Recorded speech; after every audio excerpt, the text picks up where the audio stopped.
Okay, 7th graders, maybe strange. I'm in the classroom there, but we're still going to do an ed puzzle.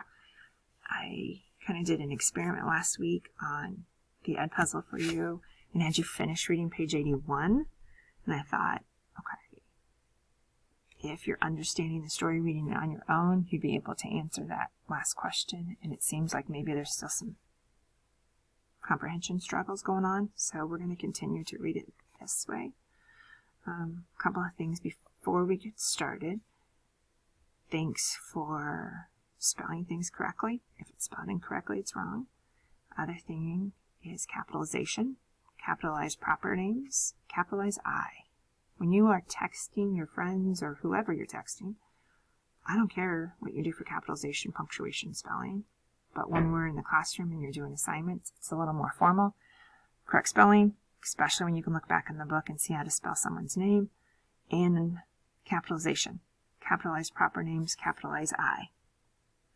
Okay, another thing is, biggest internal conflict within the story is Tim, his conflict on which side he should support. Should he support the Patriots, which would be his brother, or should he support the Loyalists and be supporting his father?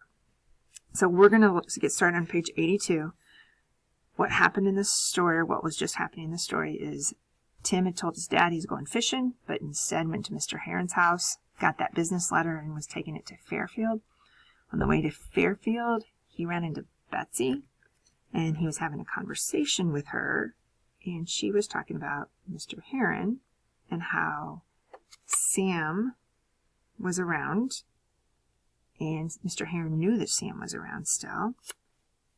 And the mistake that Tim made is he said that he had talked to Mr. Heron that morning, and it was a mistake because he didn't really want Betsy to know anything to do about the letter. So, bottom of page 81, Tim's says, oh, I just happened to go by Mr. Heron's house this morning, and he was there. There? Where? I'm at the top of page 82. He was standing in the yard. Doing what? She asked. How do you know what he was doing? He wouldn't have been standing. The letter. Tim, you're lying. The letter. He gave you the letter to carry. Tim, where are you going with that letter? She was pretty excited and kind of bouncing around in front of me. I have to go, Betsy. She jumped in my way. Oh, no, you don't. Not until you tell me about the letter. She was bigger than me, but not by much. And I figured that since I was a boy, I could break away from her and run if she tried to stop me. That's a private letter, I said. I can't tell you about it. Oh, no, Tim, she shouted. Give me that letter. No, I said. I tried to duck past her, but she jumped in front of me again. Tim, she screamed, you know what's in that letter? A spy report on Sam. That shocked me. It can't be. Why would Mr. Heron make a spy report on Sam? Not just on Sam.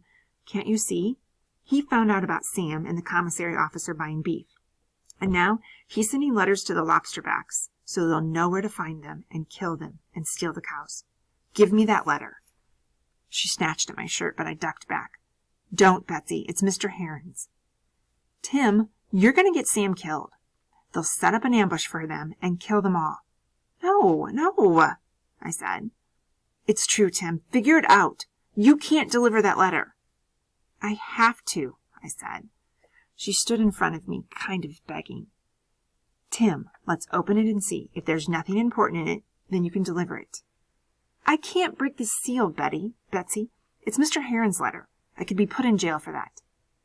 Tim, it's your brother they're going to kill. Just throw the letter away and say you lost it. I didn't know what to do. I felt awful, sick, and scared. I didn't say anything. Tim, give me that letter. Betsy! Then she jumped me. She caught me completely by surprise. She just leaped onto me, and I fell backwards, and she was lying on top of me, trying to wrestle her hands down inside my shirt. Dang you, Betsy! I shouted. I grabbed her by her hair and tried to pull her head back, but she jerked it away from me. I began kicking around with my feet, trying to catch her someplace where it would hurt, but she kept wriggling from side to side on top of me, and I couldn't get in a good kick. I hit her on the back, but in that position, I couldn't get much force. Get off me, Betsy! Not until I get that letter. she said. She jerked at my shirt, trying to pull it up.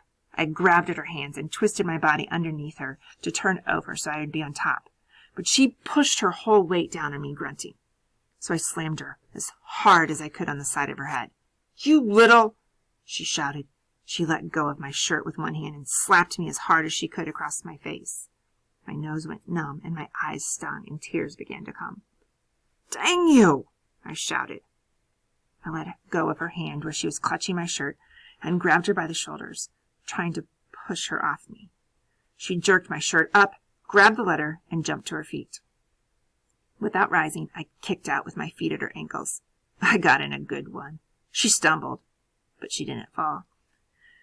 By the time I got up, she was running down the Fairfield Road as hard as she could, opening the letter as she went.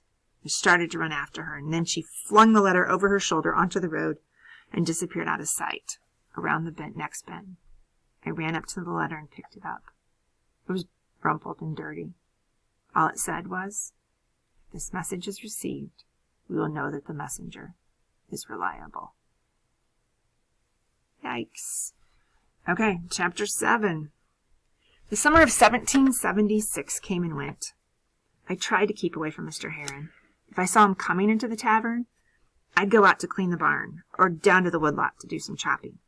But a few times he took me by surprise before I could get away. He never said anything about the letter at all. He'd just say, "Hello, Timothy," or "It's a fine day, isn't it, Timothy?" And I'd say, "Yes, sir," or something like that, and get away as soon as I could. I couldn't figure out what he thought about the whole thing, and finally I just forgot about it. The war went on. It didn't seem to have much to do with us most of the time, aside from Sam being gone. Of course, food was short, and other things too. The men who still had their guns had trouble getting powder and shot. Cloth was getting scarce, and leather, because the Continental troops needed them for clothing and shoes. But nobody was really desperate.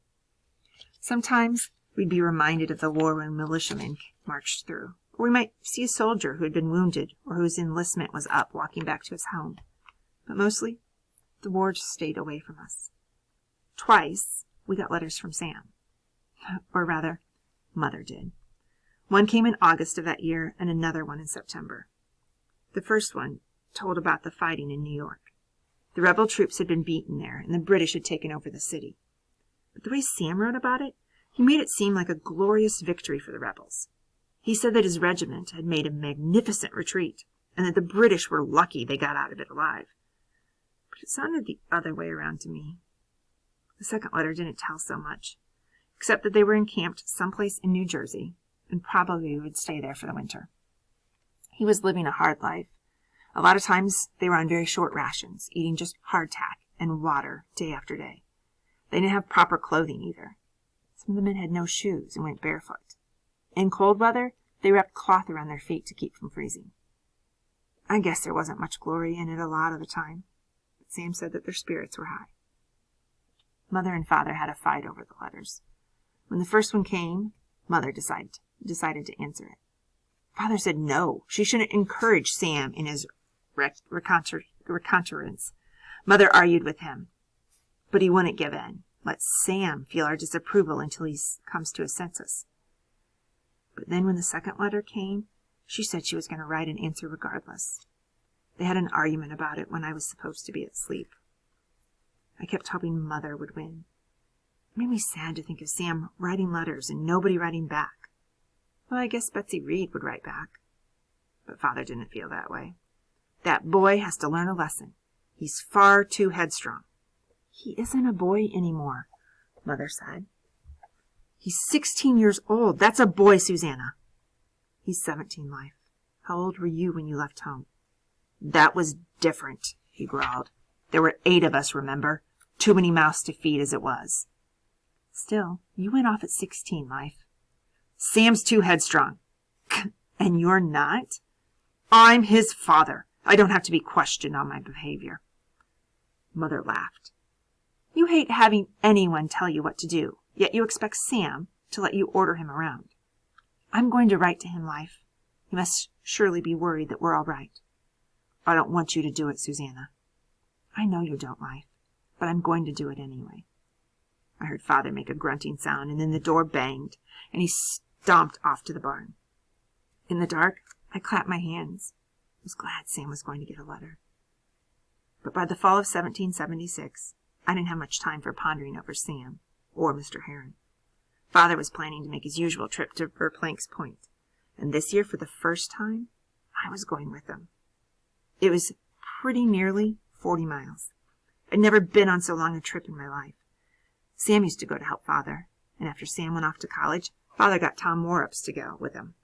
But Tom was busy, and so this time, Father had to take me. Verplank's Point was on the Hudson River, just south of a town called Peekskill.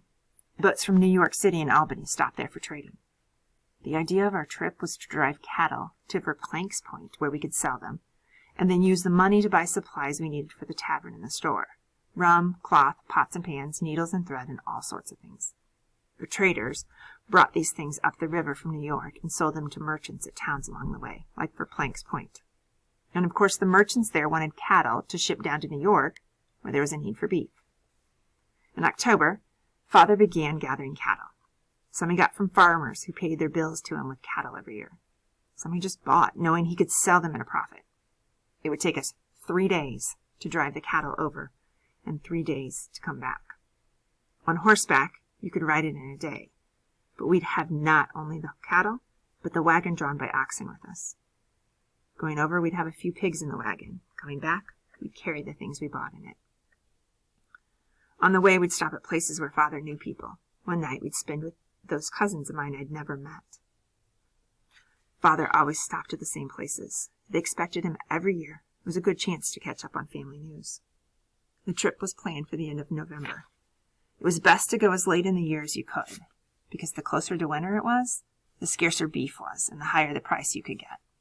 But if we waited too long, it would snow, and then we would have trouble. Most of the time, it was easier to travel when the snow was on the ground. You just hitched a horse to a sled and slid over the packed snow.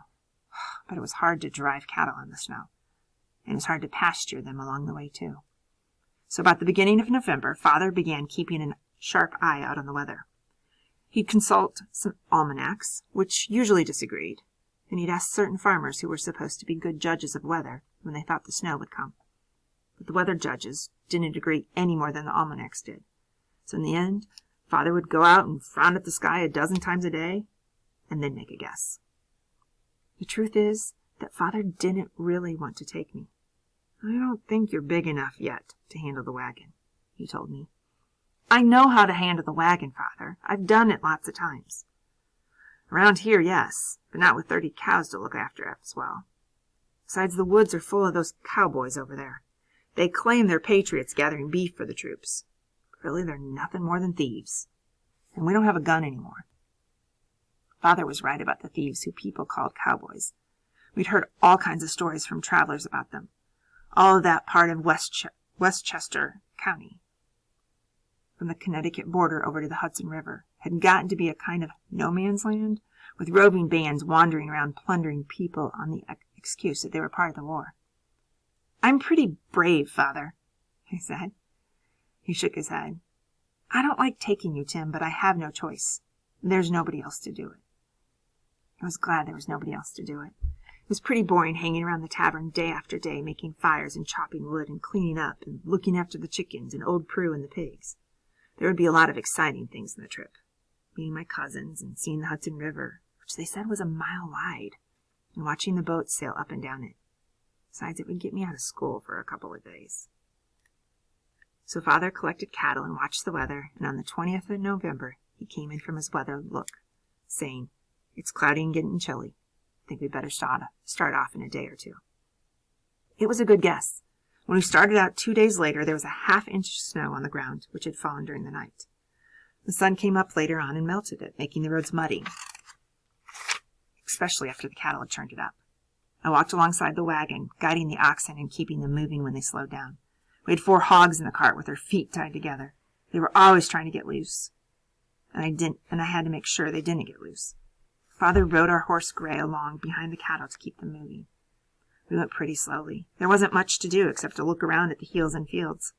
It seemed pretty exciting when we passed a house, especially if there were some people there. Got to stop there. It's 15 minutes.